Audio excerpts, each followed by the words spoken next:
और तेरी पिंडली और तेरी नाभि भी दिखाई न दे, सारे वस्त्रों से आच्छादित हो। अर्थात जो नारी मर्यादाओं का पालन करती है उसको ब्रह्मा कहा, स्त्री ही ब्रह्मा बहुविध है।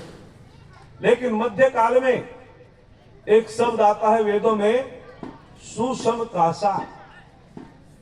वेदों का शब्द है सुषम कासा।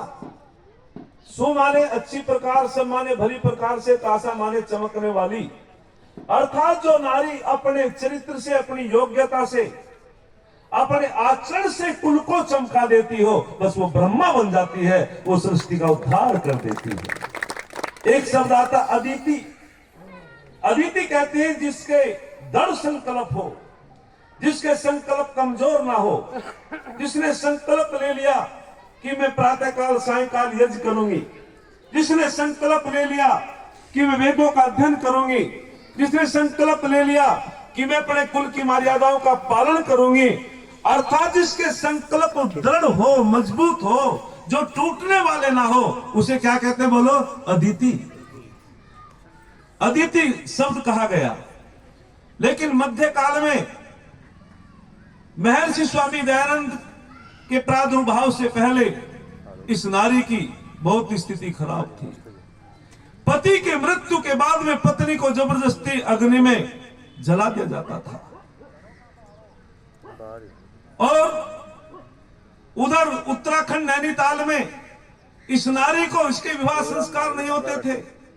सबसे पहले स्वामी श्रद्धानंद महाराज जी गए और वहां जाकर के देखा कि वहां पेंट लगती थी बालिकाओं की, नारियों की, और पशुओं की तरह बेचा जाता था।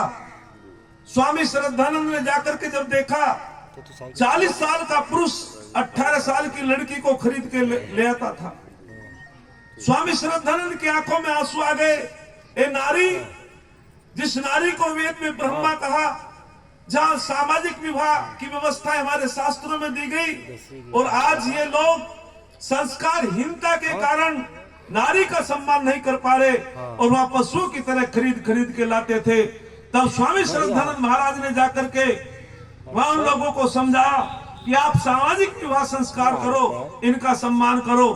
तो जिस पहली कन्या का आर्य समाज के माध्यम से, स्वामी श्रद्धानंद के माध्यम से वो संस्कार हुआ था, विवाह संस्कार, उसने अखबारों में एक लेख दिया था कि हम जो पशुओं की तरह बेचे जाते थे, हमारा कोई सम्मान नहीं था, हम तो पशुओं से भी बदतर हो चुके थे।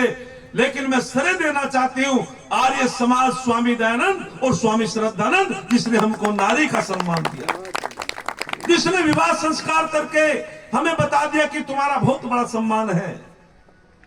मध्य काल में इतनी नाजुक स्थिति, एक नारी विद्वान के पास जाती है और वो जाकर के पूछती है, बताओ तुम्हारा क्या चिंतन है नारी के विषय में? तो विद्वान कहता है, हमारी नजरों में, हमारी दृष्टि में तो पैर की जूती है और कुछ भी नहीं है। फिर वो दूसरे विद्वान के पास पहुंची, पादरी साहब के, कि तुम्हारा क्या चिंतन है? तो पादरी साहब कहते हैं कि नारी के अंदर तो आत्मा ही नहीं होती। श्रवण जी, अरस्तु महाराज कहते हैं कि आत्मा तो राजा के अंदर होती है, ना प्रजा में आत्मा होती है, ना नारी के अंदर आत्मा होती है। इसीलिए हम नारियों का बैंक में खाता नहीं खोलने देते और ना नारियों को मत का अधिकार देते। ये अरस्तु महाराज के विचार हैं, जिसको भगवान कहते हैं यूरोप वाले। समय कम है, अन्यथा और दूसरे उदाहरण सुनाए जाए तो आप कांप जाएंगे, कैसी उनकी थ्योरी है, बिल्कुल वेद विरुद्ध। तो वे कहते हैं कि नारी के अंदर तो आत्मा ही नहीं होती। फिर तीसरे विद्वान के पास गई वो नारी, उसने कि बताओ आपका क्या चिंतन है नारी के विषय में? उसने कहा, नारी नरकस्य द्वारम, नारी तो नरक का द्वार है। फिर एक विद्वान के पास और गई, बोले जी आप बताओ आपका क्या चिंतन है? उसने तो कमाल ही कर दिया, नारी की छाया पड़त अंधा होत भुजंग, उनकी का गति जो नित नारी के संग। मगर भाई यो नारी से पैदा नहीं हुए महाराज, न इसे छाया पड़ी मां की इसके ऊपर भाई, कि इतनी भयंकर है नारी कि सिर्फ उसकी छाया पड़ जाए तो सिर्फ भी अंधा हो जाता है, तो और का तो कितना नुकसान कर देगी। कुल मिलाकर के जब इस प्रकार से नारी का अपमान होता चला गया, ढोल गवार शूद्र पशु नारी ये सब ताड़न के अधिकारी। तब वो ऋषि दयानंद के पास गई नारी, स्वामी जी आप वेदों वाले विद्वान हो, आप ऋषि हो, महर्षि हो, आप बताओ आप नारी के विषय में आपका क्या विचार है, आपके क्या सिद्धांत है, आपका क्या चिंतन है। कोई पैर की जूती कहता है, उस नारी ने कहा। तो तब मेरे ऋषि ने कहा था, यत नारीस्तु पूजनते रमनते तत्र देवता। जहां नारियों का सम्मान होता है वहां देवताओं का वास होता है, और जहां नारियों का अपमान होता है वहां सब कुछ समाप्त हो जाता है। ये ऋषि दयानंद ने कहा। और एक उदाहरण देकर के पीछे हटता हूं। एक डॉक्टर धीरज जी, इन्होंने ये तो बच्चों को पढ़ाते हैं उस ग्रंथ को, गुरुकुल के बालक बालिकाओं को भी सौभाग्य प्राप्त होता है उस ग्रंथ को पढ़ने का।